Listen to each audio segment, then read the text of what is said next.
Welcome to Jurassic Park. Not even supposed to be here today. I'm just a fucked up girl who's looking for my own peace of mind. Welcome to the party, pal! I'll be back. I'll have what she's having. Death has come to your little town, Sheriff. You can either ignore it, or you can help me to stop it. All right, Mr. DeMille, I'm ready for my close-up. Hello, I'm your host, Jim McClean. Welcome back to another episode of More Than Pixels on a Screen, a spoilerific podcast that looks for the deeper meaning in all things cinematic as we delve into some of our favourite films from various genres and decide whether they are truly more than pixels on a screen, because it is spooky season. And we're going to kick things off with one of the greats, one of the big ones, and that is William Friedkin's The Exorcist. And joining me on this recording as I seek an old priest and a young priest, but the nearest I could get is Adam Neeson. What's up, man?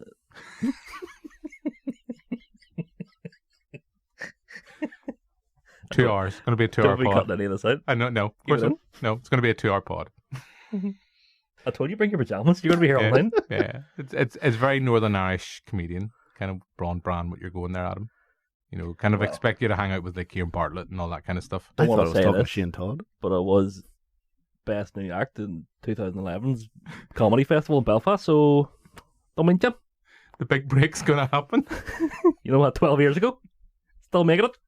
It's going to happen, listeners. You heard it here first. Well, actually, fuck it. You heard it here about 10 years ago. Right. So that's the king of comedy that is Adam Neeson. And joining me is Banterflix's deputy editor and one half of our sleuth sisters, Joe McElroy. Hello. Joe, you're looking very pensive. You're Yes. a bit worried about what you've got yourself in for. Pretty much. Because Like, I've been listening to the whole King of Castle Street series that's been going on, and I'm like, how in the hell are they going to try and link this to the likes of the exorcism? But we'll just have to wait and see. it's going to be easy. You know, if I know Adam Neeson, and I'm afraid to say I know a little bit about Adam Neeson, we'll learn something tonight on this recording. What's happening? You know. I'm leaving. I've had enough. If I know anything about Adam Neeson, I would say we could shamelessly get a King of Castle Street Halloween special. But we've got to remember, listeners, that it's been cancelled. What has? King of Castle Street. Not like cancelled by Netflix and our No, Netflix Netflix. money. We've but still got the money coming in for Netflix. It's been cancelled because when we worked everything out, both behind the scenes and in front of the camera, and probably producers, us, it was all male. No, I want to say right from the get-go, I don't think there was many toxic males in there. Well, our main benefactor was Russell Brand. So, Oh, God. he always referred to himself as a Bertucci Woosie. I think that's what he was saying behind closed doors. Yeah.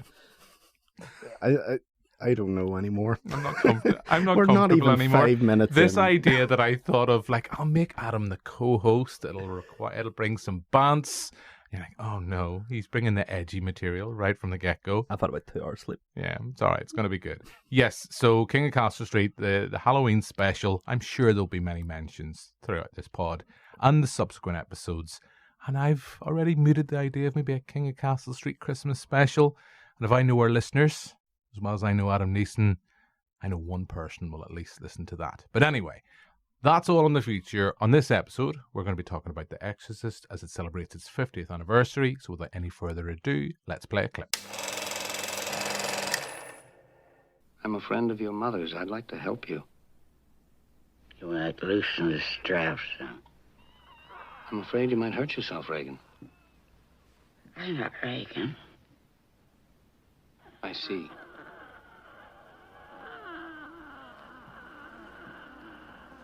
Well, then, let's introduce ourselves. I'm Damien Karras. And I'm the devil. Now kindly undo these straps. If you're the devil, why not make the straps disappear? That's much too vulgar display of power, Karras. Where's Regan? In here with us. Show me Regan and I'll loosen one of the straps. Can you help an old altar boy, Father? Your mother's in here with us, Karras. Would you like to leave a message? I'll see that she gets it.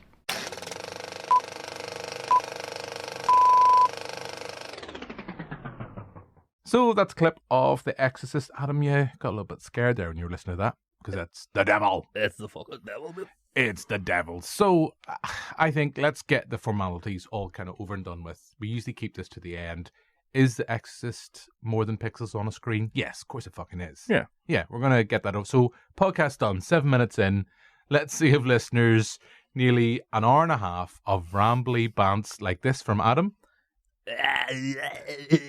Really wanted you to say what's happening again. I fell off my own bit. But I know you forgot your own shtick. Sorry, my ADHD's But yeah, really... I mean, I'm right. We're all going to agree here in this right from the get-go. Well, Adam just fucking plays about here in the studio. Keep touching things. You fuck's sake, just let him. Just keep your hands to yourself. Russell Pratt, get out of here. So, Joe, yeah, this is more than pixels on a screen. Oh, yeah, definitely. Adam? Yeah. What's happening? Well, I don't know. I just give him the thumbs up. Yeah, Exorcist is one of the greatest movies ever made. All right, Mark Kermode. Well, he's retiring, so somebody's got to take his spot He up. is retiring. Well, he's staying on to keep podding. So, he's not retiring. He's retiring like Rupert Murdoch is retiring. Oh.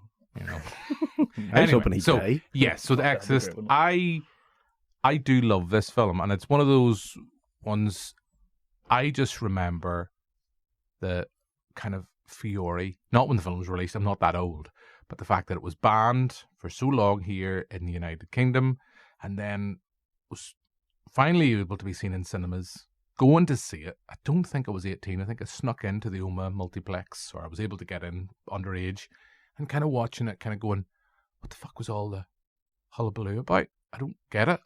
But the more I watch it and the older I get, and I guess we will talk about this, it's how, and I know Mark Kermode makes this point, so it's not me trying to steal that idea. You can watch it. Like, I watched it just before we started to record and picked up and found myself getting really emotionally engaged with, particularly in this one, Father Karras. But in other times when I'll watch the film, I'll maybe be more invested with Merrin, I'll be more invested with Regan's character, all that kind of stuff. It's a film that genuinely works on different levels. There's lots going on, and it's not fundamentally just about a girl being possessed by a demon. Adam's agreeing with me. Visually. I'm nodding. I know this is a audio podcast, but yes. Yeah. No. But yeah, I mean, I think that's why it stands the test of time. I think there's elements of it that are a tad dated by today's standards visually. But in terms of the narrative structure, and let's throw a mention out to WIliam Peter Blatty, the fact that the source material is pretty fucking fantastic. It's why I think it continues to find an audience, and people like me that have grew up with it, and people that are older than me, and all of us here, that have been there right from the get-go 50 years ago and seen it, and it's why it has such an impact. Because there was such a fury when the film was released. Mm-hmm. And it's like, you're literally watching something that is satanic. Yeah. Like, come on, guys. It's not the latest Adam Sandler comedy. It's The Exorcist. It's not Little Nicky, like. Yeah, it's not Little Nicky. Come on. Like, you got to get your... it wasn't released back in 1973, but they knew. They knew one day someone would prophesize that someone would appear with boobs on his head. What a film. Yeah. Classic. That's what we're going to be reviewing next week. Next week in our horror season. 3.5 hours episode about Little Nicky. It's just... You could watch the film twice by the time we could talk about it. Good luck with your nipple rubbing. It's one of my favorite bits. I think The Exorcist, the reason it's so successful back then and even still now is our king, William Friedkin, passed away recently. R.I.P. Is, he set out to make an actual movie, like a proper film. I don't know what it sounds like. Be like, yeah, do you think he set out to make a chair? And he's like, for fuck's sake, I've made a movie again. Sick. Fuck's sake. Right, we're going to need cameras, we're going to need sound equipment. No, but William, we're making a chair. No, we need it. Right, I'll do it again. For fuck's sake, I've made a table. For fuck's sake. It goes with a chair, but it's not the movie I wanted to make. Fucking French Connection. That's why he was abusing all of his female cast members, taking their frustration out. Yeah. I just feel like, any Exorcist movie since, there has been some that have been decent. I just think that, they always kind of lean in on the horror elements the most. And it is chicken and egg sort of thing, where like the movies after The Exorcist took from The Exorcist. Do you know what I mean? There isn't one exorcism movie that isn't ripping off The Exorcist. Oh, because I do want to come to this, because generally we know we're in spooky season and it is October. I'm not saying what year. I'm not saying what year it is, so I can cover myself for when we eventually get this out and into the pod sphere. But I do want to come back to this later on, kind of Exorcist movies that you've loved since. But we'll keep that to the end. Okay, I'll do a big think of it over. But I think jumping on what you said, I mean, that's bang on the money. People think it's like, right, it's the Exorcist bit is the terrifying bit of the terrifying aspect of the Exorcist. And to an extent, that is true. There is moments in there that are creepy and unsettling. But the things that I find is the fact, and it comes back to that old adjective, that old phrase, you get scared because you care. And the stuff I find, and I know there's stuff behind the scenes with that sequence, is the stuff with Linda Blair in the hospital. Those are the stuff I find terrifying. The fact that these people, they're so cold. It's like, right, yeah, we're doing another test. Do another test. We'll do this. We'll do that. X, Y, Z. And I think, didn't I hear right years ago, didn't Friedkin at one point say he wanted to do more in the hospital? And then it was someone said to him, like, the name of the film is The fucking Exorcist. Billy, we know she's possessed. We don't need you to try and debunk it. But that's the stuff I find most unsettling. And now, watching it today, and I'm not bringing my own emotional baggage in, and it's not all about me. I'm not an egotist. But it's the fact that, as I say, Father Karras, it's the stuff in the relationship with his mum I find really unsettling in that like, particularly like the dream sequence and kind of how the demon manipulates his grief. That's stuff that really brings me on board. It's not the bed's shaking a wee bit. We've all been in a shaky bed, haven't we, Joe? Yeah, waterbeds will do that. Like, no, but sort of on. Yeah, my lovely wife and I, we bought a waterbed last Christmas, but we both drifted apart. Okay. I know we like to have laughs here, but okay, Jim. Yeah. No, for me, we're not all just 2010 up and coming comedians, Yeah. So what they ordered up? We can only dream. I think we should all share it. No sweat. No. See your point about all that there, stuff about grief and that there. But for me, it's always been I was about. going to say it's complete bullshit and the bit that all he but wants is yeah, a scary bed. And I don't know why I'm here. Why did you make me come here? No. For me, it's always been about faith and good and evil. Yeah. Like, I know, but that's the thing that's being thrown in your face from the prologue onwards. But it's sort of stems from Karras' grief. Like, it just feeds into his like faith being deteriorated, and he's just completely exasperated. That's the stuff that's really stuck with me, and it's the manner in which Friedkin, like sort of Adam alluded to, it's how he grounds everything, which makes everything believable. And then just taking on your point about the sequels, I know we'll probably go into more detail later, but must we? Well, if you want to, I don't know. It's your pod. You can take the reins. But our pod, Joe. It's our pod. It's the people's pod. You. Yes. You make it sound like you're the Rock or something out there. It's how the sequels all just focused on just the fact is like, we just want to give a bit of shock value rather than something that's more thematic and sort of grounded in some sense of reality. Yeah, it's like an Exorcist 3 when they have an exorcism for no real reason other than the fact that, well... That's the thing that I don't like about Exorcist 3 is the fact that there is an exorcism. Everything up until then's fantastic. Well, I mean, the director himself, WIliam Peter Blatty, said it was forced upon him by the studio. Right enough. It's called The Exorcist. They have to have an exorcism. What's the subtitle of 3? Legion, that's right. And then there's the Legion cut, which I have, which was kind of, again, bringing up the honour that is Mark Kermode was kind of heavily involved with trying to find the footage for that because I thought it was lost, and there is a version, I think it's Scream Factory, I think I have it. I don't think it was ever been released here, I could be wrong, where they make, and it's a mix of kind of throwing in the dailies and stuff like that into the mix to give you an idea of the film that Blatty wanted to make. And it's interesting because isn't it the Gemini killer in Exorcist 3, which is kind of borrowing heavily from the Zodiac.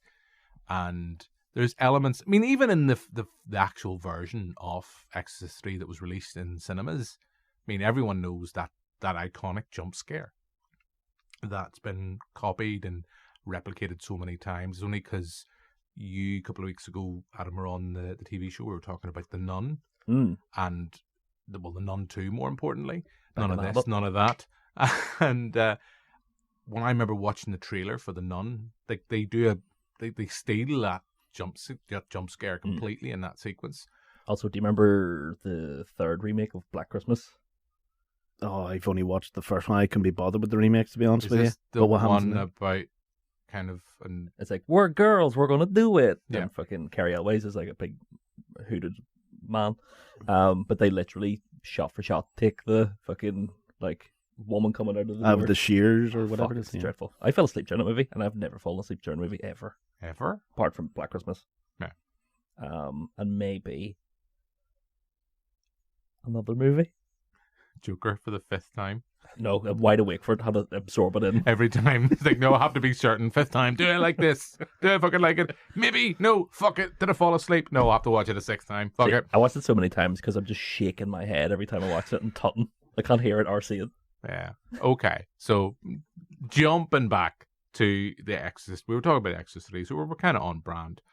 It's true. I mean, the film was allowed, and I think Friedkin himself wanted to make a film. I think there is the 2 documentaries. There's Kermode's documentary, Exorcist 25 years. Is it Leap of God, I think. Leap of God. And then there's... Oh, no, Fear of God. And then Fear Leap of God. Faith. Then there's Leap of Faith, That's it. Which I know Kermode does not like. I quite like. I think it's on Shudder. I think, is it? It's just all... It's basically just Friedkin talking about The Exorcist. Like, there's no one else involved. Yeah, and he talks quite openly about faith being so prominent within the DNA of The Exorcist, and as you've alluded to, Joe, and you've made that point, it's there front and center, but it's different types of faith.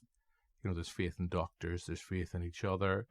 I quite love the relationship that exists between, and I think there's kind of hints that it might be more romantic between Caris and Father Dyer as well. Maybe because I think it's more in the book. It sort of alludes to it a bit more. Because I know I've been reading a book.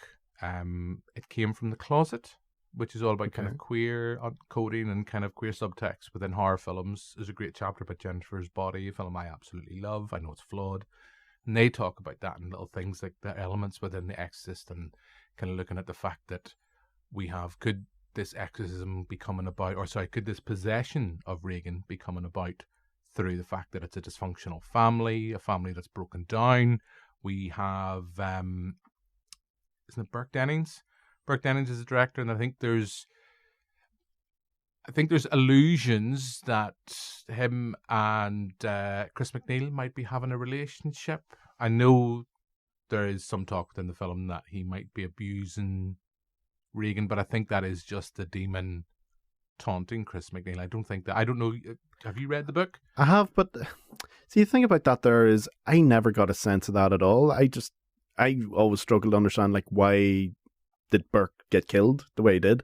Like, was he lured up somehow? Like, maybe the demon used Chris's voice or something in the room, and then once in, then, you know, broke his neck and threw him out the window or something. Came up and said, do you want to see my comedy act? I'm going for 2010 comedy runner-up of the year. See if I can beat Adam Neeson. He put on Adam's voice. Yeah. You know, years before he was even conceived. Do you know what? Actually, I'm gonna complete self-confessional here.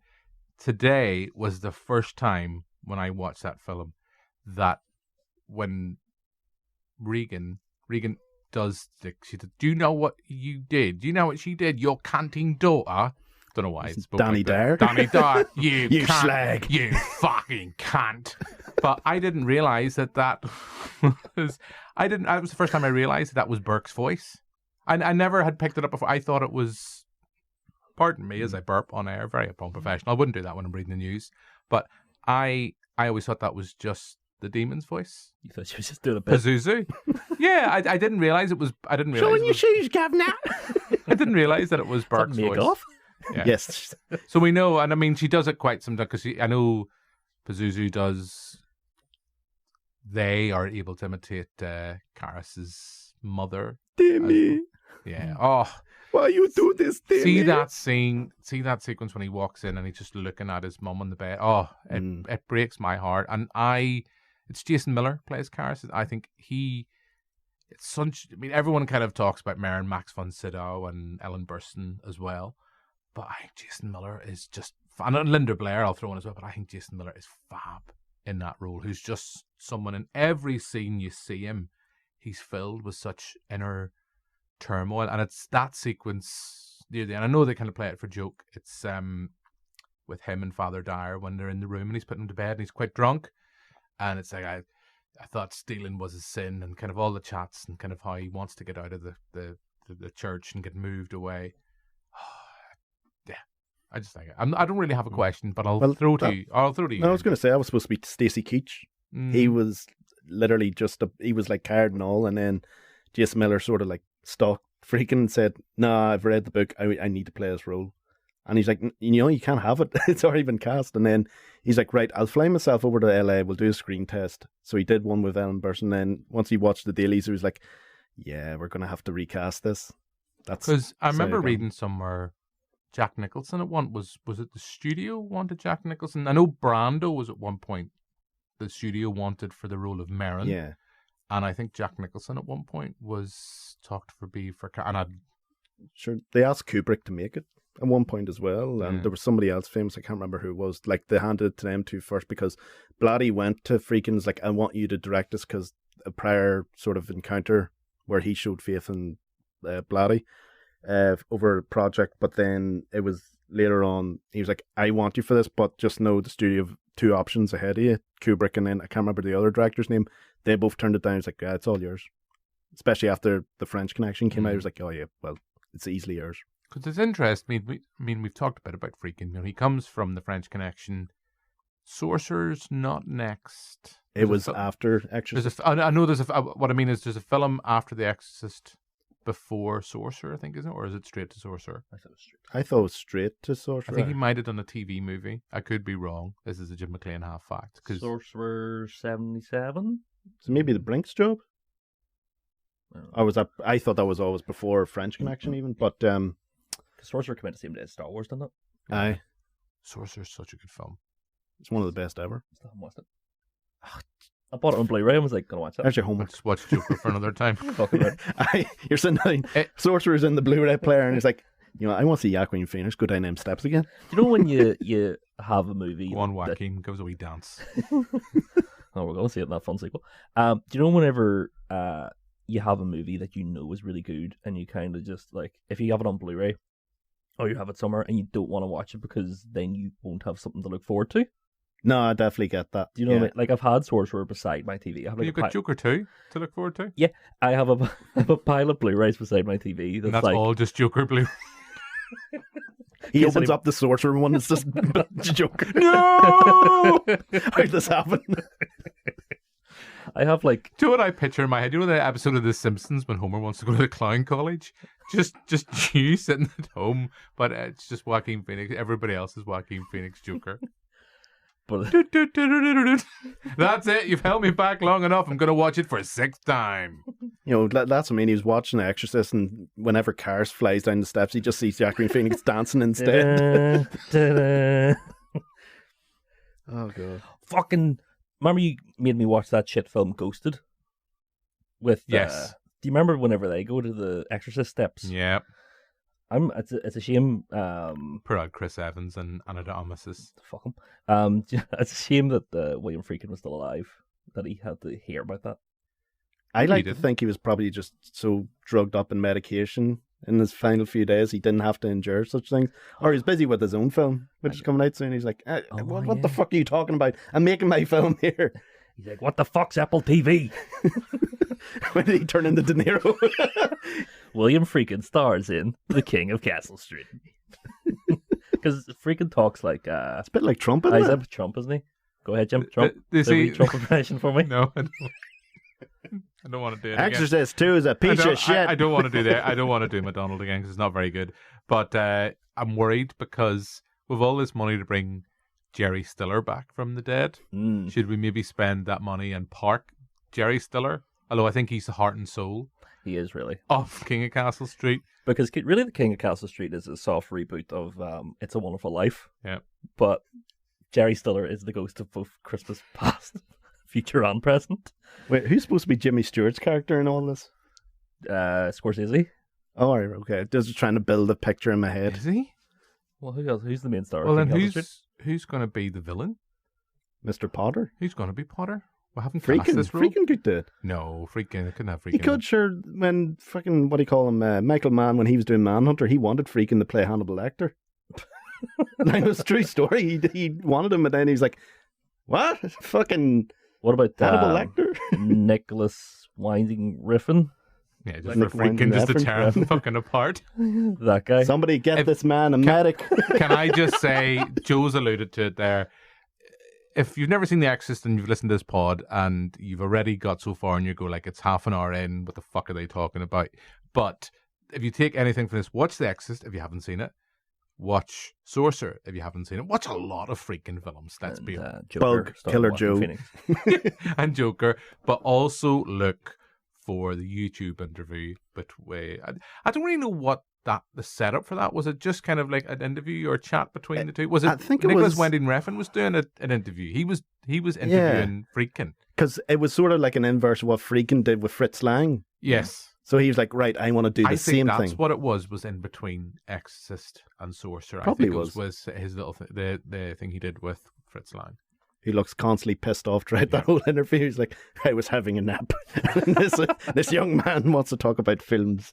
But yeah, look on YouTube for that interview and just go, William Friedkin, the world's a sadder place without you. Oh, big time.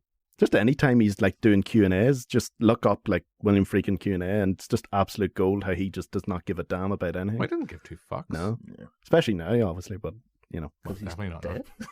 Well, yes. Unless we can get more Netflix money. I don't know. Oh, well, if the writer's strike went well today, not to date this podcast, but yeah, it might be a different strike by the time it's out. A strike against the King of Castle Street. Yeah, probably wouldn't be surprised. But yes, The Exorcist. So getting back, so we were kind of lost on a little transcendental there about kind of talking about faith in the film. We kind of talked a little bit about the sequels. I've talked a wee bit about kind of my love for it. Do you guys, I don't know who wants to go first, Adam, Joe, do you want to kind of talk about maybe anything at this stage where we haven't really talked about Linda Blair's performance? I know there's all kind of talk about the making of the film and, you know, during the production. I know Jason Miller did not have the best of times and did not have the best relationships at times with William Friedkin. There's the infamous the section where Friedkin shot the gun to try and create tension and did not go well. The infamous scene with the pea soup vomit, that went wrong, I think, if I'm correct. Not that I'm going through IMDb trivia on this point. I'm not doing it at this point, but I think at one point I have, where that malfunctioned. It was meant to hit his chest, but hit him in the face. So that's why that reaction, anger and disgust, that's not method acting. That's just someone who's genuinely pissed off. But yeah, so I mean, that's me rambling stuff. Adam, anything you want to pick on? We pick up on threads we've already discussed. Anything we haven't discussed at this point, or any just general thoughts you want to share about the film? I think the Exorcist's biggest strength is its corruption of normal life. You know, like they kind of set up Regan and what's her mother's name again? Chris. They kind of set her up, you know, to be like, oh, that's just a nice mother and daughter, and they're having a nice life, and she lives in a nice area. Is she a nice daughter though? Because she's like, can we get a pony, Mummy? Can we get a pony? She's not English. I really want a pony.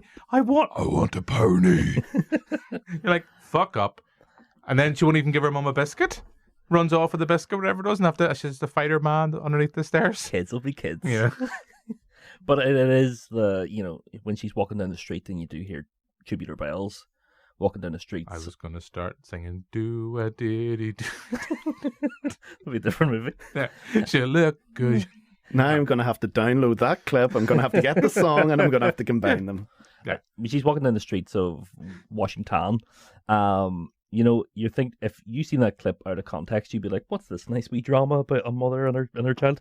And even up to the point where they're taking her to hospital, it's like, is this some sort of medical drama? Is there something wrong with them? Until the absolute fear of the devil comes into their household. That right? The devil. The fear of the devil comes into their household and kind of wrecks everything. You know, like that first sort of scene where they're having a nice drinks gathering of her and her friends, and then Regan comes down the stairs and does a big pish. You know, You're gonna die up there. She peed on his fucking rug. really held the room together.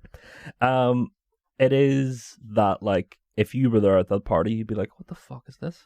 Do you know what I mean? Apart from that one guy who's off his fucking head going, it's fucking mental. Think about what he called the astronaut. I was like, what does she mean? I'm going to die up there? What? I'm flying out tomorrow. What's going on? And you've also, the thing about it is, like, that party's a bit shit already because you've had Burke going round, isn't it the home help, the guy that's her...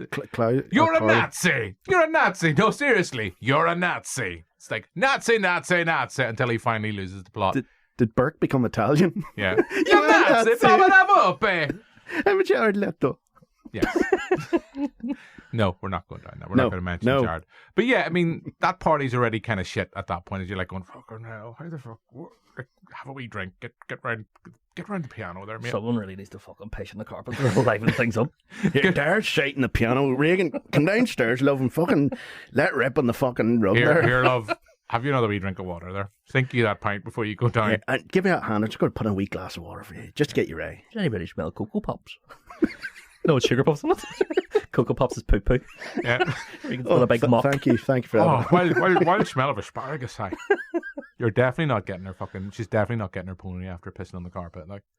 Here, if she got the... Where was she going to keep the pony in? I suppose she could keep it in a stable outside. On the stairs. In my mind, steps. I was like... Up and down on the steps. A pony is coming into the house. Wrecking the place. Trotting shade in, and I was like, well, better than Regan. I love my pony, mommy. Do whatever Lisa gets. Yeah. A horse in The Simpsons. The only thing about The Exorcist that, not that I don't like, is at the start, is that Max von Sydow, whenever he sees the statue of Pazuzu, doesn't go, say some cock on that. I'll tell you what, Captain Howdy indeed. Howdy doody. Howdy doody. I was going to talk about the prologue, but you just fucking ruined it.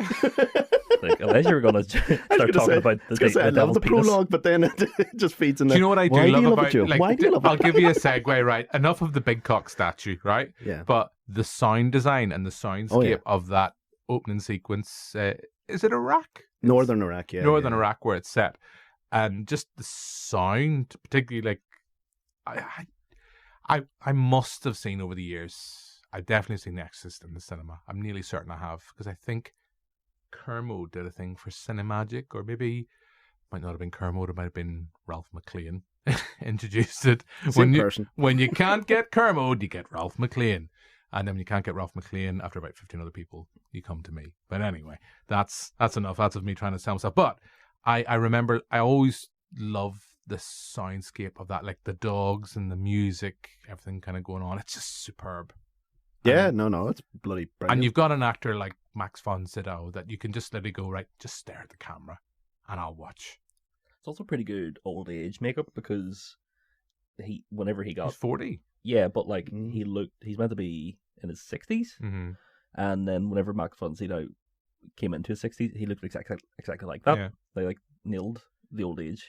That's why I thought like he's always looked that old. Yeah. Like I didn't know, that like he was only Seventh Seal, Max von Sydow, and there's that. That's he never changed. Oh, sexy. Yeah. Max von Sexy. Haven't really talked about Merrin, have we? We've talked a lot about cars. That's why I was going to sort of just talk about the prologue and how the big cock. Yeah, obviously. Yeah. On Merrin. Do you think if you looked at a statue like that, right? Let's be honest. Here we are, all the lads. Boys. You looked, boys will be boys. You looked at that statue. Would you not just kind of maybe pull your pants out, have a wee look, and go? I tend to not do that. Like when I see like the statue of David when I go to museums and just like, hang on. Oh no, statue of David's okay. Got him beat. It's not. It's always like, yeah, I'm bigger than him. I'm a bit like Peter Griffin in that episode of Family Guy when he finds out that Chris is more hung than is more well endowed than him.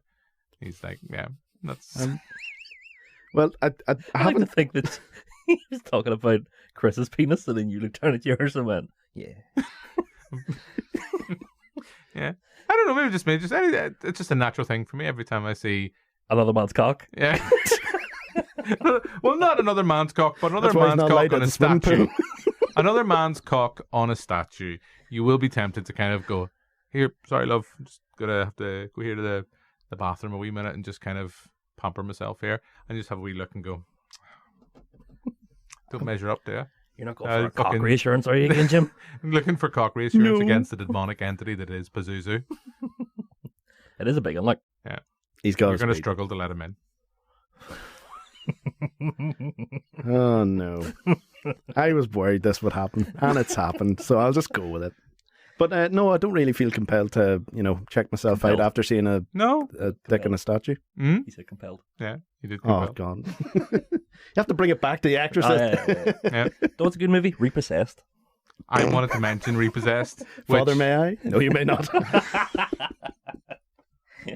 I haven't watched that film in a while, and I believe it is on YouTube to watch, and I look forward to watching it. I do love the kind of workout sequence when he's getting himself ready to go fight the devil once again.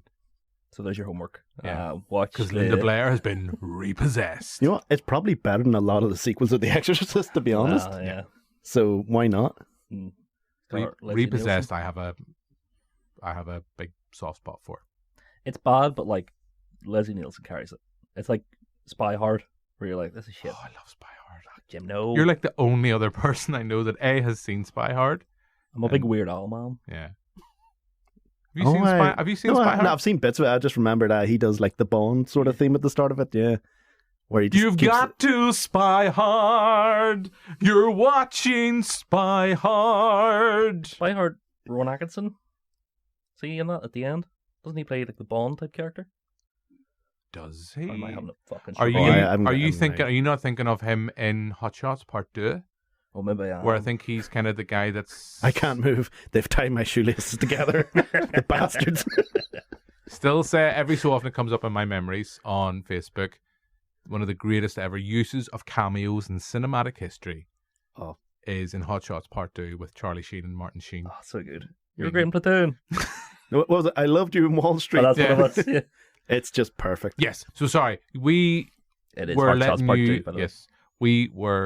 We digressed, Joe, which is what Adam and I do. You were meant to not be an enabler, but you've not prevented either of us from digressing. Here, did you know Rowan Atkinson was in Mr. Bean as well? Yeah. Looked it up. Johnny English. Johnny English, yeah. What's your favourite Johnny English movie?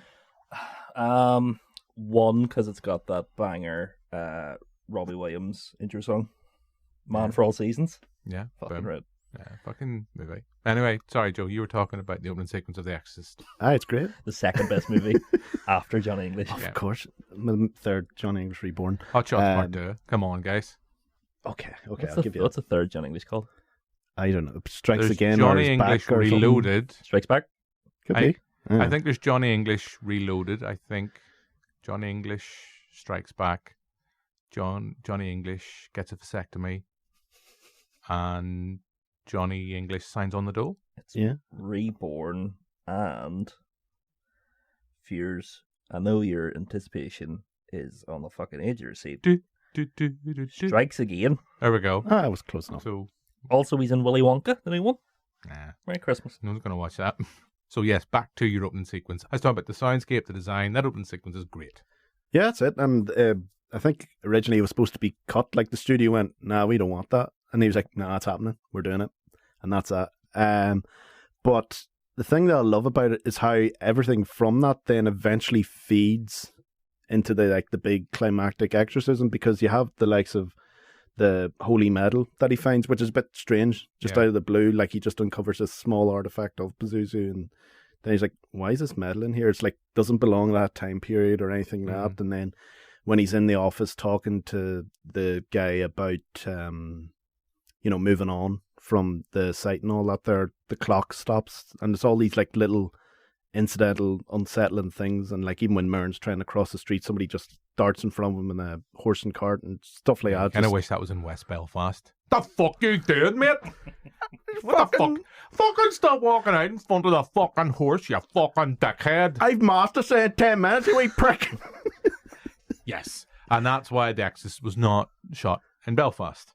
It could be, though. Could be. Maybe that's what we could move on to. I was gonna say, after we've made our successful King of Castle Yeah. Street, we should do the Belfast Exorcist. What steps would you use here, though, for the Exorcist steps? Storm. Probably.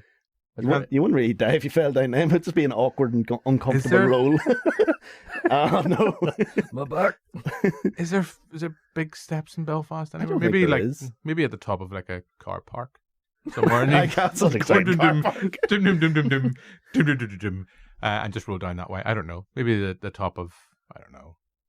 Maybe just fall off the top of the Victoria Square or something. You don't have to have stairs, mate. You don't have to be confined by what's in you. It's the whole point is you want to do something with the source material, Joe. True. Because I want to come back to a point that I can't remember. Actually, it was either Adam. I think it was actually might have been Joe made the point. So apologies, Adam.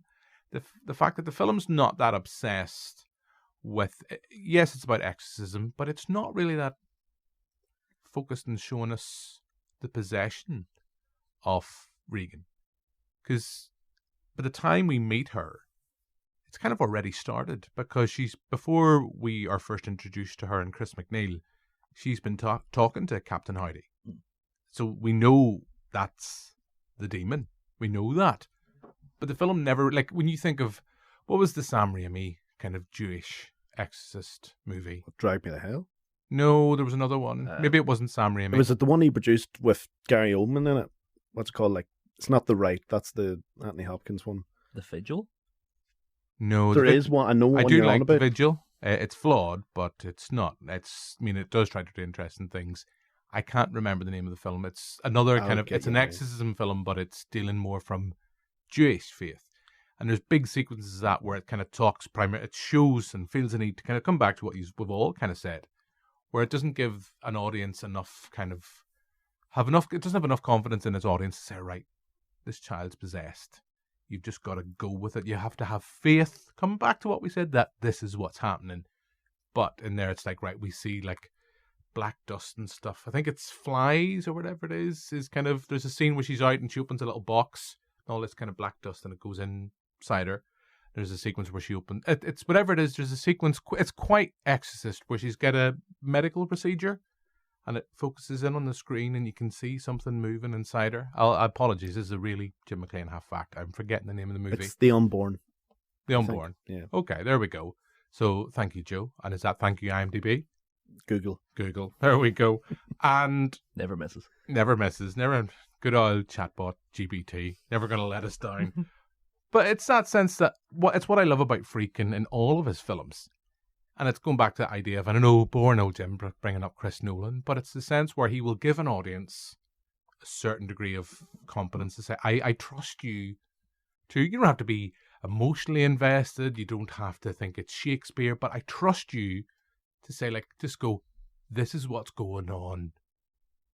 Go with it. It doesn't feel the need to spoon feed you. Say, this is what, it's a bad demon, it's gonna get her. And it's kind of why I don't like the director's cut, or the kind of the later version with the spider walk, because I think Friedkin, was it the studio or was it Friedkin took that out originally?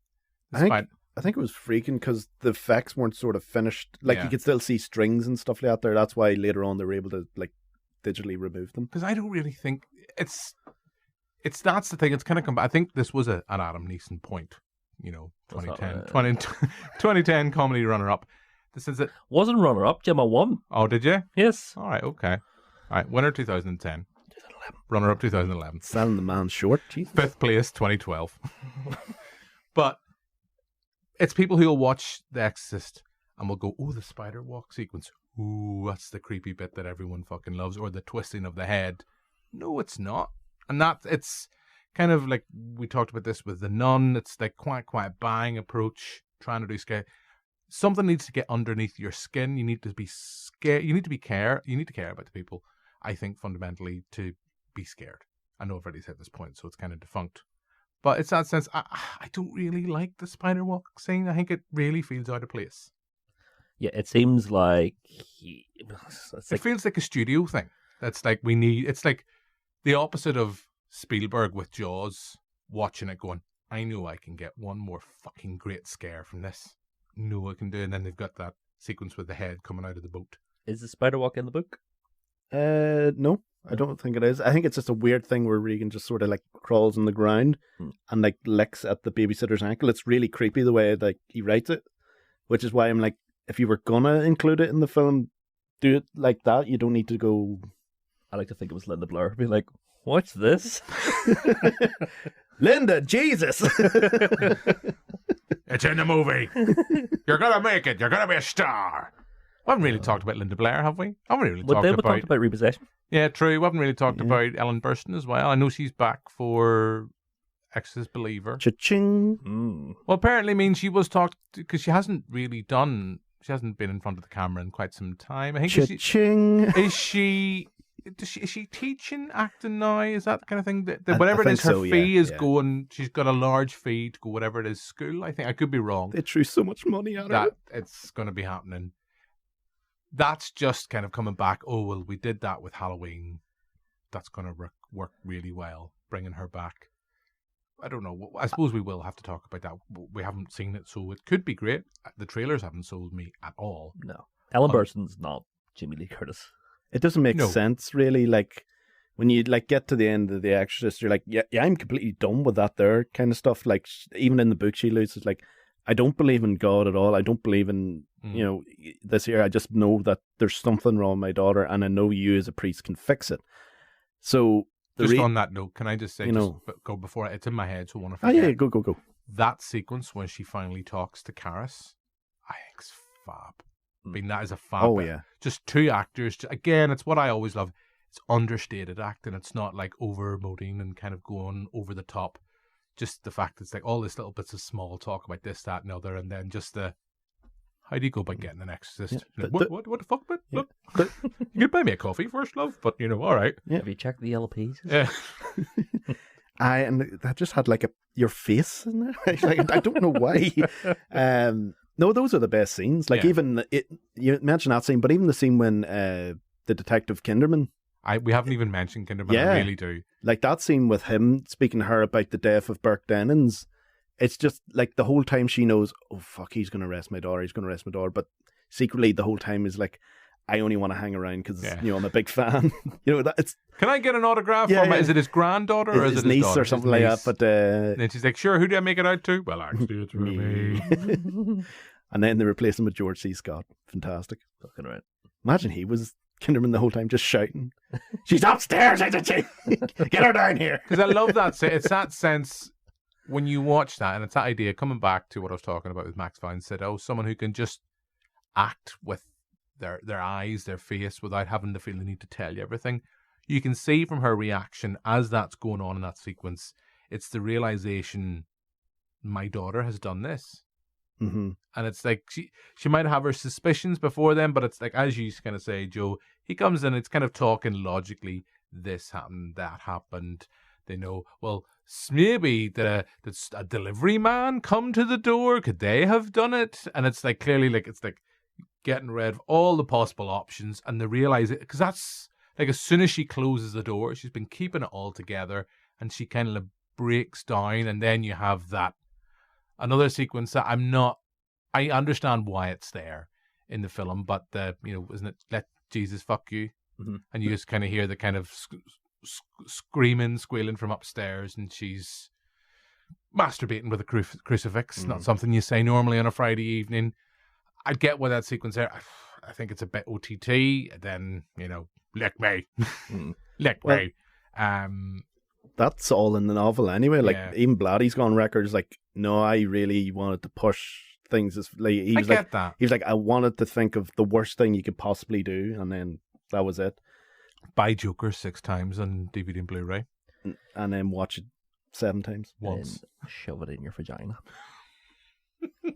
That would be very right difficult for myself. Right up. But I'll give it a go. Even the steelbook.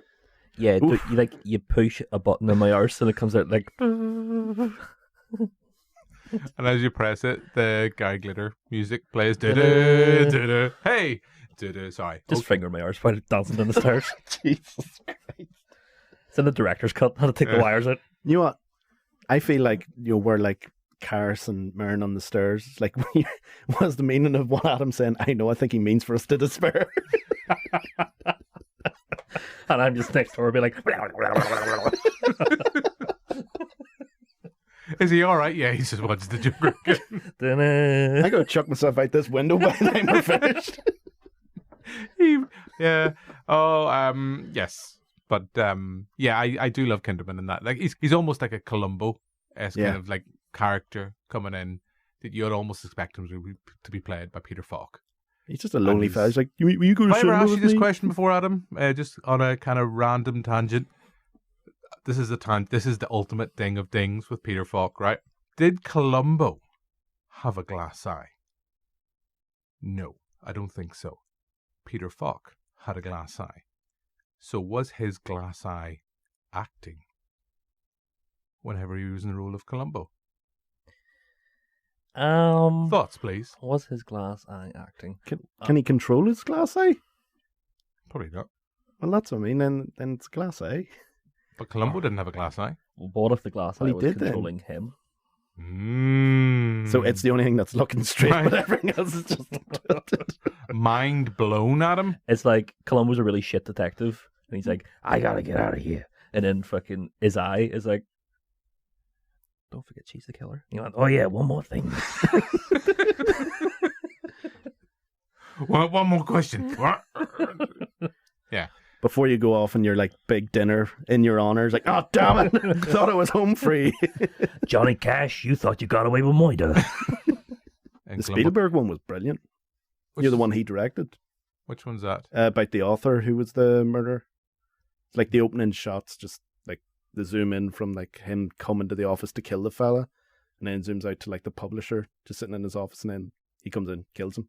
Oh, I don't know. It's a brilliant episode. I can't remember. I think it's like, it might be the pilot even. The episode I love of Columbo, I'm nearly certain it's Columbo, is where it's the guy's the movie producer, and is it the water's poisoned, and there's like subliminal messages on the screen, and he's kind of going out to, and he sends him out thirsty, and he goes out to the like kind of whatever you call those drinks. What do you call the thing that you can just Water get? fountain? Water fountain, but I think it's laced with poison. Oh, never I seen could that have one made either. that. I could have made some of that up and kind of misremembered it wrong, but that's how I remember it. That's not the one with Dick Van Dyke, is it? Don't know. Aye. Dick Van Dyke always enhances everything. Dick Van Dyke should have played Merrin.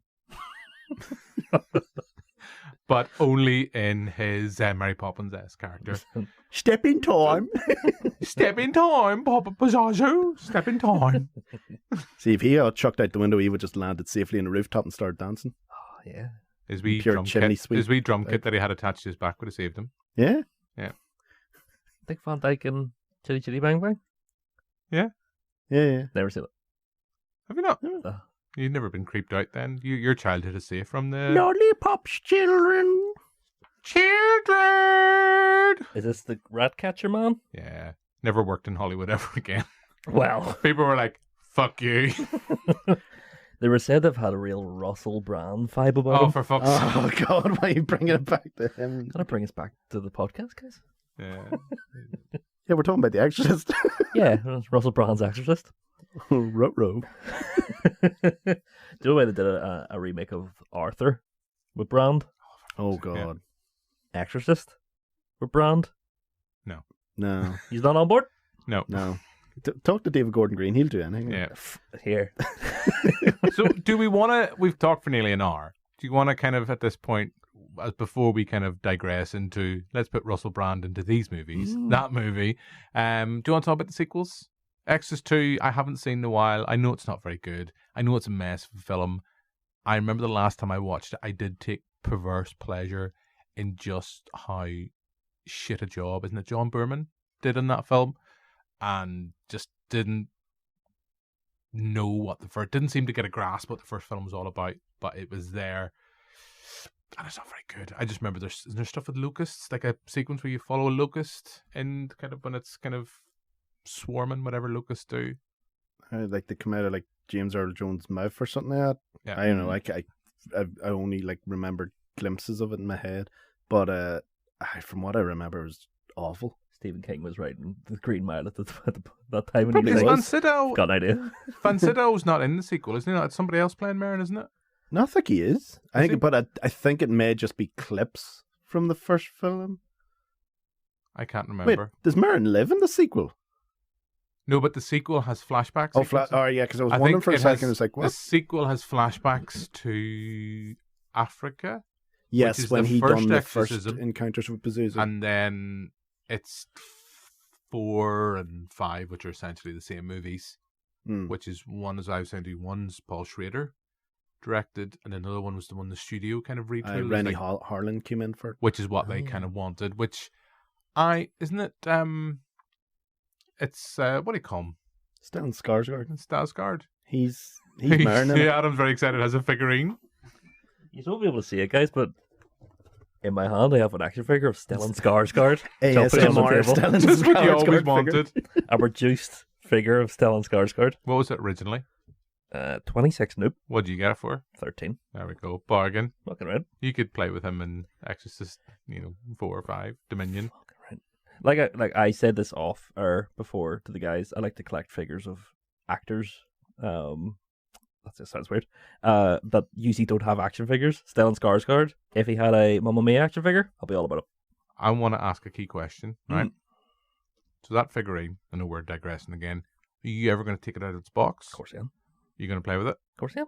Or are you going to be one of these people that say, I'm going to keep this just on the off chance that he might come to a Comic-Con and then I can go up and tell him the story. Here, mate, I like to get figures of actors that don't really have figures. So would you sign this for me, mate? I wouldn't waste that man's time. Although I would tell his sons, I'd be like, I play Rear Day. And they'd be like, fucking Virtus. Who hasn't? Have you seen Necrophiliac? Yeah. Good old lad. Speaking of Pazuzu. Yeah. Oh, no. Yes. I don't know where we go with that. So, yes, we were talking about the sequels. Exorcist 2. Shite. Yeah, shite. Exorcist 3 Great. is a flawed film. I think it's a bit like Halloween 3. It tried to do something different. I think it only falls apart in the last 10 minutes. It's literally because it's a studio mandate. You have to have an exorcism in this, so have an exorcism. And Jason Miller shows up, doesn't he? Yeah. Which doesn't really make sense. No, but he comes.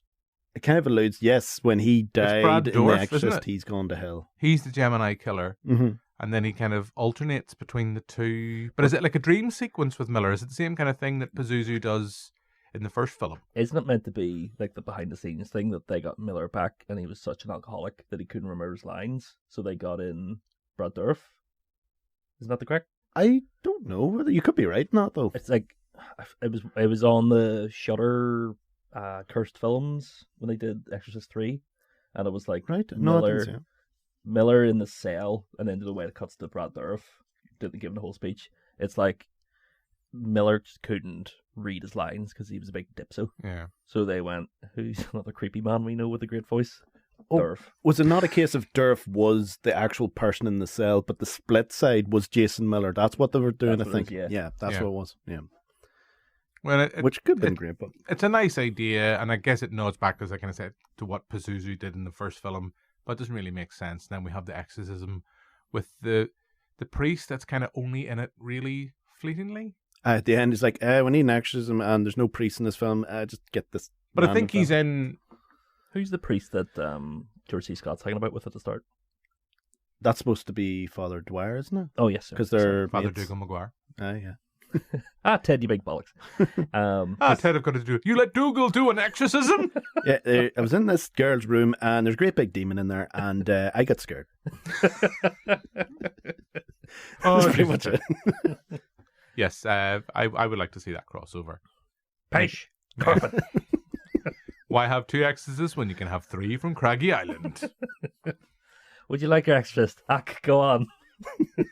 I'd pay to see that movie. But Exorcist 3, it has been a while. And the last time I watched it was the Legion cut. Because I remember that was actually the reason why I remember going out specifically to get an American Blu-ray player to get. Because Scream Factory, if you've never got them, they are great. I think they're coming over more now. I think Arrow are kind of jumping on that bandwagon and have been re-releasing a lot of those. But they definitely did the Legion cut. I don't know if it's ever been released here. Not too sure. I'm not sure. To know, no. Because Exorcist 3 is a film I'd love to screen someday as part of the Dark Ages. There has been a recent Arrow Blu-ray release of it, but I don't know if it is the Legion cut. Have to look into it. I might have it like as an extra disc or something like that. But yeah. We will have to look into it and kind of get back to listeners. Anyone remember the two kind of prequels that are set in Africa? It's the same film. Because I remember, were they both cinematically released? I remember Sometimes beginning. Is that what it is? Yeah, one's Beginning and the other's Dominion, I think. Yes. I think beginning was definitely in the cinema. I remember going to see it in the cinema and I thinking this is a big pile of shite. Demonic. The other one was then like a DVD release. Was the other one when they released the box set? Something like that. Was that the way it was on? It was definitely. It wasn't the cinema. It definitely was a DVD because I remember the whole like. Do you remember like before movies or on DVD? Before movies. Back in 1901. Two cavemen, right? Oh, look, a train! God damn it. Oh, God. Before films played on your television, I've had no sleep. Yeah. But when you would watch a DVD, thank you for buying a DVD. And it would be You like, wouldn't steal a car. I was going to say, I don't remember Matt Berry. You wouldn't steal a car. I always love I know he's been cancelled now, but Graham Lennon, is it in the IT crowd when it's like kind of going, you wouldn't kill a policeman and shit in his hat, etc., etc. But anyway, yes, I digress. But there was a trailer before some other movie that was like The Virgin You've Never Seen. Oh, yeah. And it was just fucking demonic. You used to do that with a lot of films, though, like just using director's cut as, the version they didn't want you to see and it's all that there. unrated. Yeah, and it's just like... Because The Exorcist did that as well. I know when I was looking on iTunes, there's the version you never saw. That's the Spider-Walk version, isn't it? Yeah, and I Yeah, never because I will. mean, like, Friedkin doesn't even want to call it director's cut. It's like, no, I did my director's cut in 73. This is like the unseen version. It's more like with what... Because a lot of what Blatty wanted in it, he's like, you know what, Bill, I'll give you a cut with your stuff in it. So that's why the Stir stuff isn't in the original cut, and the Spider-Walk... Well, Spider-Walk was just a case of them finding the footage, like, just throw it in anyway. Do you think it'll ever come to a point where they do another cut that's a mix? Or do you think that the Spider-Walk scene has become too iconic that they'll just never take that out again? I think they'll leave it, but funny you said, like, usually when it comes to certain films and I can't find them in streaming, I'll go down the Dodgy route. But Back alleys. Back alleys of Castletree. You want a movie? I got Exorcist. Come down here. Come to the back of the store. No. Al and Joe will get you sorted. What do you want? What do you want? I want the Exorcist. I got the mask on Blu-ray. I've even got the shot of the mask. Good shit. Nobody wants it. Alan Cumming, and so am I.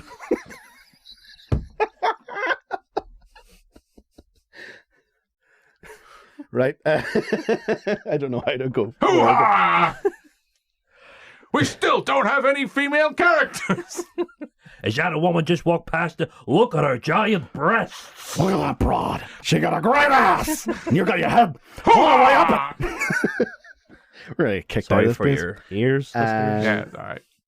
But I love the way for a second there, Joe felt like he was like liberated. Just in the moment, just was like, she got a great ass. Slipped into the Adam and Yeah, Jim. he did. Adam and Jim Very madness. quickly. I ain't gonna need And then an he's going to exorcism. come back and say to Captain, they made me feel so. He's going to be like Ace Ventura at the end of the... No, I'm gonna be like Finkel is Einhorn. Einhorn is Finkel. No, when this gets released, I'm going to be like Herzog in the fucking You'll be Grizzly alright, Man 2025 documentary. before this No, is out. it'd be like the Grizzly Man documentary. I'm going to go there. You must never listen to this. Like, why the fuck are you talking like you're fella in the Mandalorian? Here's their figure But, filling them up, Alec. Huh? Yeah, favour off Robert De Niro down the road. Fuck. You want this figure? You want it? Joe just made the Nero face at me. No, yeah, the The viewers thing don't is, want you to know, see if that. Warburton's can get Samuel L. Jackson, there's hope for us. And the Muppets. Yeah. Wait, You know, De Niro did that too, did he not, at one point? Yeah. De Niro's done a lot of ads. So he's doing that taxi driver ad as the well Uber ad? for Uber. What was the car ad he did? What was the one for? Is it Nissan or someone? Oh, I know what one. He was like dressed as a hipster in it or something. Was that the one? Oh, yeah, fuck yeah. It used to show in the cinema all the time. Yeah. Yeah. Come on, De Niro. Before movies. Yeah. In 1901, Robert De Niro. Young Bobby De Niro. You talking to me? Yeah. Yes, I am. So, Exorcist. And Yes. you were saying before we started to record, you've seen. I don't think Joe and I definitely haven't seen it. I don't think Joe's seen it. The TV series. Yes. You rate it. It's fantastic. It is doing what Believer is doing now, as if Believer was like the first movie to be like, what if we bring the original cast back? But this season 1, not to fucking spoil it, but obviously you're going into The Exorcist. Gina Davis plays Regan, but you don't realize this until halfway through the show, when they're like, that's on her birth name, you know that, don't you? And then it kind of it becomes a sequel to The Exorcist, like directly. Okay. With Regan. And it's an interesting idea because you're not getting Linda Blair back, so you've Gina Davis, who obviously an incredible actress in her own right, but and she can play baseball. And she knows how to hang out with Beetlejuice. Yep. And fair dues, she's not back for the sequel. Thank fuck. Because she's like, ghost can't age. No, because she drove off a cliff with fucking Susan Sarandon. Yeah. Right. Filming Louise. Oh, I think you're like a Beetlejuice. No soundboard to stop her. The confusion on Adam's face. Do you think she was? That was the director's cut of Beetlejuice. Ridley Scott stepped in and was like, Tim, you're doing a shit job. I'll fix it. We need Sarandon. That's my Ridley Scott. Get me Christopher Plummer. Or just tell him to fuck you to everyone. Remember he did that with The Last Duel? Like, no, fuck you, go fuck yourself. Get off your fucking phone. That's pretty much his quote. I love him. Do you think Gina Davis was like, I'll do Beetlejuice too if fucking Alec Baldwin's back? Or the other guy that's... Oh, Jeffrey Jones? Yeah, he's never doing anything again. Yeah, he's not going to be. He's definitely cancelled. No. Yeah. I looked at Jim and did a wee... Yeah. A wee wave. That's the signal. He's one of them, isn't he? Yeah. Nonce. Nonsense. I'm getting the word. Nonce. Yeah, unfortunate. Well, it's not unfortunate. It's rotten. He's a fucking cunt. Who was the big fat man in... not big fat man. He's in Heathers as well. Yeah, who's that guy? Is he still alive? I don't know.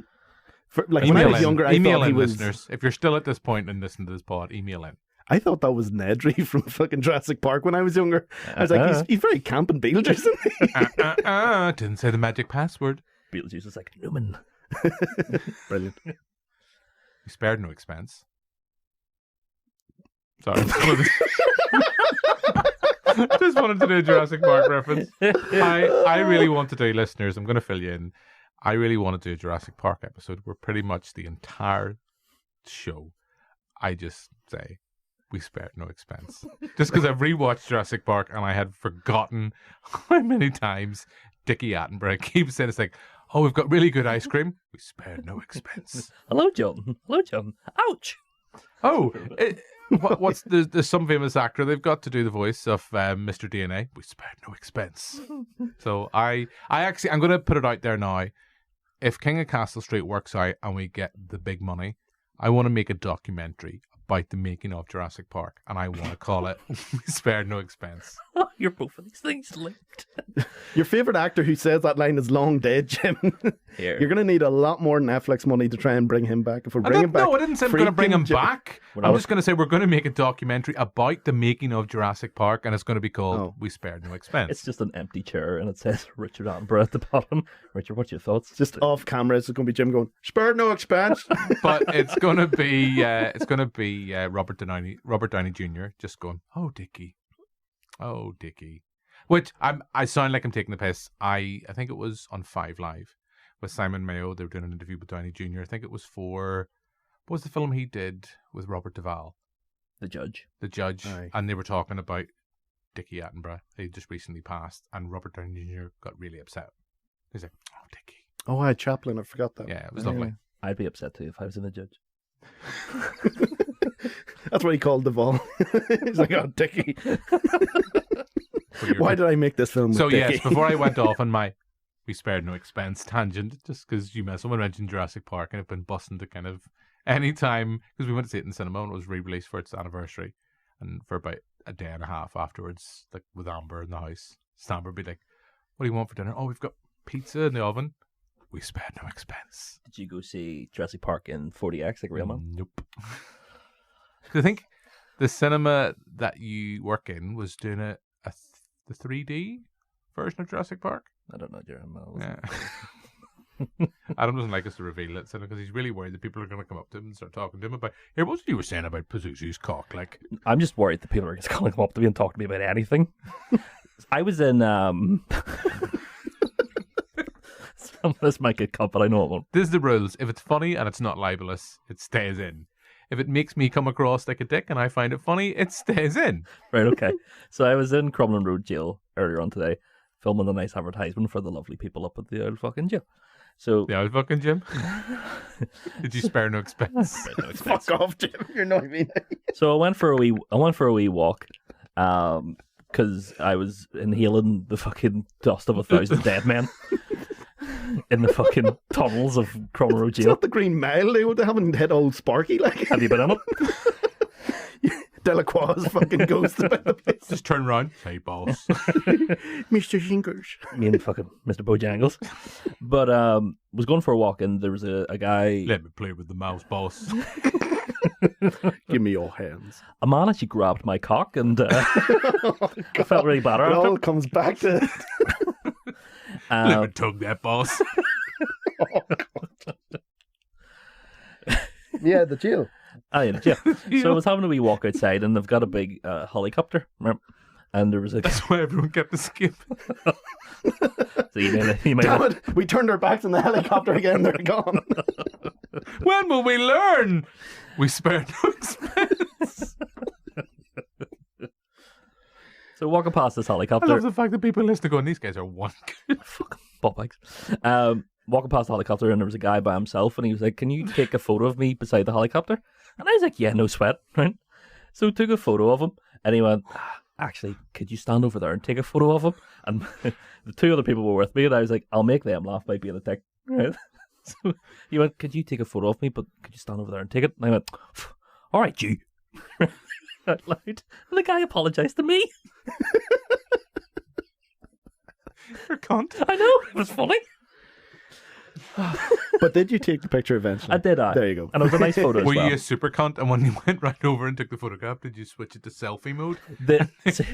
My initial thing, because whenever people asked, can I take photos for them? Like if I would ever be on the night out, can you take photos of us? Would always just be, flip it to selfie mode and take a photo of yourself because it's the funniest thing in the world. Yeah.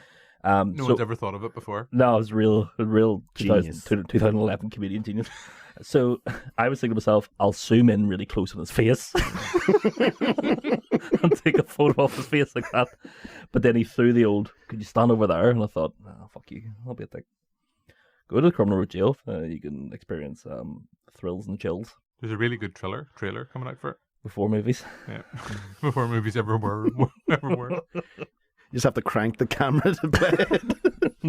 Speaking of cranking, you're actually going. You're actually going to, after you finish this, you're good with your trailer. You're going to start going on some caves and just get some pictures and just get them done. That's going to be your trailer. I'm a big spelunking fan. Yeah. Spelunking, Mr. Wayne. Are we trying to fit every fucking film in the history of films into this podcast? It's all right though. Is the wee thing for his knees got it sorted? It's all right. Beautiful. Oh, yeah, he just kicks through a wall. Yeah. We talked about this last time. Yeah. Do you remember The Dark Knight Rises? Oh, yeah, I remember listening to you talk about this here. It's like, yeah, have you not got like a knee brace that you could just magically kick walls through with? But he boots the wall and doesn't break his toes. Ah, it's fine. What's the big deal? You know what, Joe? You've sorted it. Does he boot the wall in front of the doctor? No, it's in the back of front of Alfred. Oh, that's right. Because I'd be like, if he did it in front of the doctor, I'd be pretty pissed. You'd be like, "What the fuck, mate? Batman's leg." It's like he just has the Batman fucking MasterCard. It's like, there you go. No one will ever know. This is just like a library card, wasn't it? So, Exorcist. We've kind of talked a bit about the sequels. We've talked about 5 minutes about The Exorcist, more than we have in the past. Are we talking about The Exorcist? We spared no expense, but. Exorcist films since that you've liked? There's a few that come to mind for me. One I love, which does something very different with the Exorcist genre, is The Exorcism of Emily Rose, which I think is great. It's kind of treated as a court case. And I can't remember the name of the film. I apologise that The Exorcism of Emily Rose is based on, which is a foreign language film, which is about a man we mentioned earlier, Mark Kermode, went on about for donkeys. And it's a foreign language exorcism film where, again, it's left ambiguous. Was she possessed? Was she having psychotic issues? It's left ambiguous. Exorcism of Emily Rose, from memory, it's been a while. I don't think it leaves it ambiguous. I think but for a large amount of the film, it does. Oh, it's giving you like split narratives or split perspectives. It's a very good exorcism film. I can't really think of any others that I don't really. I have a soft spot for shit horror films like that anyway. Like Deliver Us from Evil. Yeah, I was going to say that. I quite like it. Yeah, like it's not amazing. It's got your guy from Community, doesn't it? Joe McHale's in it. With a backward baseball cap. It's like, yeah, I'm cool. I'm putting up my backward baseball cap. You didn't let me finish. Only Adam can pull off that look. Fucking it. Yeah. And Jigsaw in a film where it's making him look younger. Young.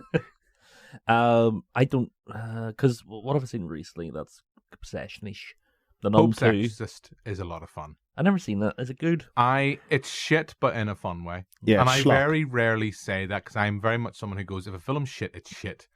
But Russell Crowe knows the film that he's meant to be in. Russell Crowe, like myself, carrying a wee bit too much timber, going round in a Vespa, Faith No More's playing. Boom. Actually? Yeah, the song We Care Lot's playing as he's spinning around Rome. Because that's what it's based on. On a Vespa. I'm in. Can I also just say, we've talked about Mark Kermode, we're talking about Friedkin, the Devil and Father Amort. Mm-hmm. Oh, that's a stinker. Bad. And that's why I'm glad he has this other film coming out. So it's like, that's not his last film at least. I love William Friedkin. There is a sequence in this film where they talk about all this scary shit happening, and he's like, forgot my camera. You'll have to take my word for it. This started flying about, that started happening, fucking,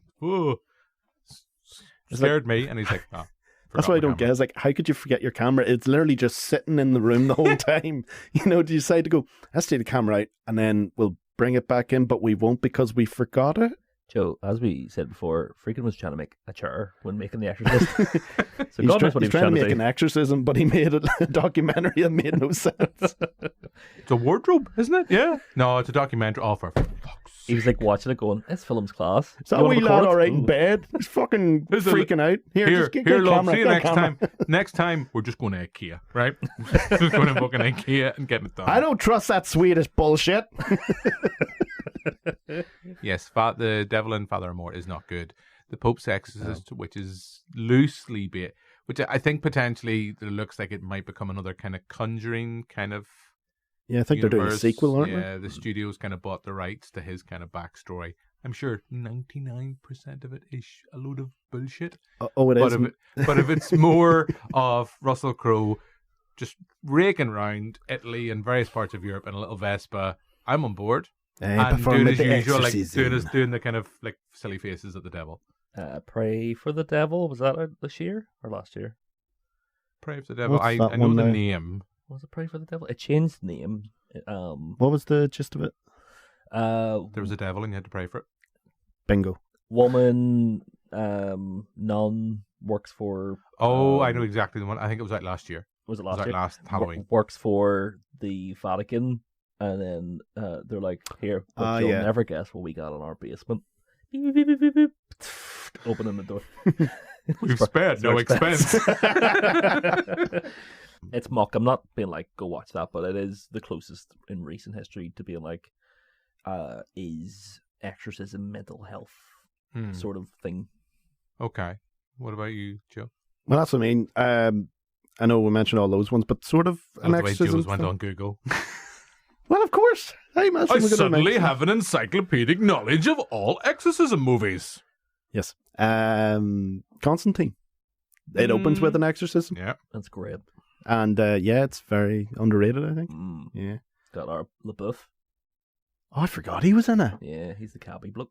Yeah. And Tilda Swinton's the... Gabriel, yeah. And they're making a Peter sequel to that, aren't Skarsgård's the devil, isn't he? Yeah, Lucifer. Yeah. Nice. Angel Heart. Oh, is there an exorcism? I'm getting high-pitched. Well, here, lads, just to spoil you, right? Anything Joe can do, I can do. So I've went on to Screen Rant and got up with the 20 best exorcism movies of all time. I wonder which will be top. So with their number 20, they're throwing in The Devil Inside 2012. It's a found footage paranormal activity-esque movie. Oh, is that the one that ends with like the website appearing in the credits, and you're like, if you want to find out more, you're like, no thanks. Yeah, nah, I'm all right. done, mate. I kind of was half asleep at the end there. So An American Haunting. I do remember a couple of people liking An American Haunting. I think I could be quoting it wrong. I think Therese Ray might have talked about that film in the past. Is that a found footage movie as well? No. The Haunting in Connecticut. I don't remember at all. 2009. That title rings a bell. I've seen it past it on Netflix. I don't trust this list, right? So they've went with The Haunting in Connecticut, and the next one is The Haunting in Connecticut 2, Ghosts of Georgia. Electric Boogaloo. Crucifixion, never seen, 2017. The Possession, that was the film I was talking about earlier on. Produced by Sam Raimi. If you've got this far, you'll know what we're talking about. The Exorcism of God. That's some exorcism. Fuck. 2021, never seen it. Keeper of Darkness, never seen it. No. The Man Who Sued The Last God. Exorcism, I do remember seeing. And I remember there's an irony, and I'm waiting till if I scroll down here. I know what you're going to say. Because there's The Last Exorcism, and then there's The Last Exorcism Part 2. Let's see. No, The Rite, which I remember you mentioned. That's the Anthony Hopkins one. I remember that one. It gets silly, but I like it. Did The Rite not start out, or am I mixing up my films? Was it not one that started out life as a sequel to 7? And then was there is one. It's the one with Colin Farrell. It's called 8. Is that it? Yeah. But the actual not even joking. That's what they were gonna call it. But like the one that you're talking about, it is an actual film. It's called like Severin C or something like that. There, it begins with an S. Because they wanted 8mm to be a sequel to 7 as well. Yeah, they just tried to pigeonhole so many different film scripts in it. The Witch 2015, which I wouldn't really necessarily say is a. There's like exorcism. one scene with an exorcism, but it's like Deliver Us from Evil, which you've mentioned. Yeah. The Exorcist 3, Legion. We're getting into the bigger ones now. Constantine, which you guys already mentioned. The Priests, which I haven't seen. It's not that band of like the 3 priests that sing. They're always in the Europa. I'm quite pleased to see The Pope's Exorcist is made the cut. High in this list. Now here's a film. I wouldn't necessarily call this a possession movie. And I know in the kind of post-Me Too era, I have always wanted to do a screening of this film with a proper, I know we sit and talk shite, here for nearly an hour and a half, and, we spare no expense when it comes to that regard. But The Entity. With... Is that a possession movie, though? Well, she's not really possessed. It's more like she's molested by a ghost. Mm-hmm. Yeah. It's not Patrick Swayze. Or Russell Brand. Yeah. The Medium, I don't know. I prefer The Large myself. I was about to make the same joke. Yeah. Wait. The Conjuring. Well, I'm surprised we're going to get this far. Because the first one is... Is there possession? First one is it's the mum. Is that the third one? Oh, that's right, yeah. The first one's the mum's being possessed, which, look, I've said it before, The Conjuring, for all its sins, I mean, that film's, 10 years old now? I quite like what James Wan does as a filmmaker. You can see all the nods and everything that's influenced him. He has visual flair. My problem with it is, and we talked about this in the TV show, it's like every spin-off or anything that's not directed by James Wan, it's like they'll go, what would James Wan do? What would James do in this scene? How would he do that? And it's like, just do your own fucking thing. Try and do something a little bit different within the series. You don't have to just stick with that. I have a soft spot for The Conjuring. It's not. Yeah, I always call it like popcorn horror. Yeah. That's exactly what it is for. It's like a good time within a horror film. That's it. Now, this is where I'm starting to disagree with this list. This is what we should just do in future with this pod. Just read out lists. Spy Kids 3D. Yeah. Rosemary's Baby. That's not an exorcism film. The Amityville Horror. There's no exorcism Not really, in that. no. Wait, is this a list of exorcism movies? It's more like a blessing the priest gives to the house, but that's not really an exorcism as such. Requiem, which I thought it was Requiem for a Dream. Jesus. There we go. Listeners, this is the beauty of this. So Requiem is the film 2006, the winner of the 16th International Film Industry Award. Requiem is based on the true story of Annalise Michael, who died in 1976 after she was reportedly possessed by 6 or more demons. Michael's life and death was also the true story that inspired the exorcism of Emily Rose. Check it out. It's a long film, and then surprisingly, the exorcism of Emily Rose. It's Dexter's sister, isn't it? Plays Emily Rose in that. Oh, Jennifer Carpenter. Yeah, she's really good. The Wailing, which I haven't seen for a while, but that's such a good film. What? Brendan Fraser. That's the sequel to The Whale. The Wailing, and then surprise, when it comes back down, then there's like surprise, listeners. The Exorcist is top of the pile. Yeah, rightfully so. So very quickly, as we wrap up, we have said right from the get-go in this pod that The Exorcist is more than pixels on a screen. Joe, Adam, before we go, The Exorcist has topped that poll. Why do you think the best Exorcist movie, or within that particular genre of horror? Because it doesn't let the exorcism at the heart of it sort of be the be-all and end-all with it. It's about the character. It's like what we were talking about the whole time, and amongst all the silliness. It's a lot about of silliness. Yeah. It's about the script, it's about the characters, about the themes and how it's directed, and it's grounded in a sense of reality. That's what makes it as great and as powerful as it is now as it was 50 years ago. Yeah, and that's why it is the defining exorcism film. Yeah. Like, by the time you get to that big climactic exorcism, you sort of buy into it and you think it's real to an extent. And that's why audiences did back then, and like were fainting in theaters and stuff. Yeah. What about you, Adam? Yeah, it is just a really well-made movie. I know it's like the most simple thing to say, but it is just really well made and really well written, and just it all comes together nicely to the point that Joe was saying when it comes to the actual exorcism of the movie, it is believable and believable, and it is genuinely scary, and it gives the audience. It tests the faith of the audience as well as its characters. And I think that something that could connect to its audience, especially back then, whenever it was something, the 70s was a lot of gritty movies that, there was a more realistic tone before we went into the 80s and had like our Star Wars and things started to become a wee bit blockbusterish. This kind of was on the cusp of being a movie that Oscar-winning movie we haven't even mentioned, given the audience proper terror that hadn't really been seen in cinema before. Yeah, I completely agree with that. I don't really think there's much between what you've both said I can add, other than the fact that just you've both alluded to this. You've got not just a well-written film with a strong narrative, strong screenplay, but strong performances all round, and you don't have actors in there hamming it up. Like, you don't have like a Ian McKellen popping up like in the Da Vinci Code. Not that I like that film, but I always remember like Ian McKellen popping up in that film and kind of fucking like, I'm just going to go to 11 here.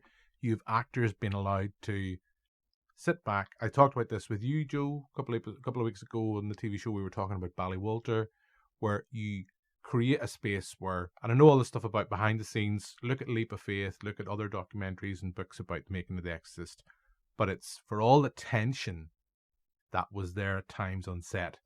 Friedkin was someone who was quite well, and you see it in all of his films, he's willing to pull back, let the camera, give actors the space to perform.